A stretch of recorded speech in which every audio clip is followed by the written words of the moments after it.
हाँ जी, क्या हाल चाल। तो सुबह से देख रहा हूँ कि लोग रील कट कर रहे हैं कि विशाल सिंह को पवन सिंह के बर्थडे पे स्टेज से ढकेल दिया गया, खेसारी लाल के सिक्योरिटी ने नीचे गिरा दिया। तुम्हारे खेसारी लाल जी को सिक्योरिटी है? बैगन वाई सिक्योरिटी बहुत दूर की बात, कोई एक पुलिस की सुरक्षा भी मिली है? तो एकदम चुप मार के बैठो तुम लोग, तो पहले बिल्कुल मत बोलना।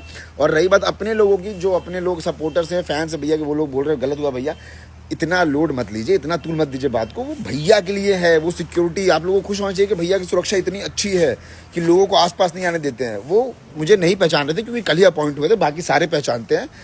और मेरा भी जो रिएक्शन आ गया वो नहीं आना चाहिए था, क्योंकि अभी क्या ना, अपन सम्मान क्या कि नहीं देखते हैं किसी को भी, चाहे वो सामने कोई भी रहे, कोई भी, तो सम्मान पे आता है तो अपन जवाब दे देते हैं। इसलिए मेरा रिएक्शन आ गया, मेरा भी आना बनता नहीं था।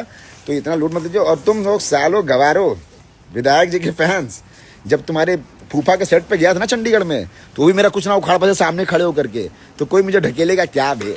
जाओ जाके काम करो, चुप मार के बैठो।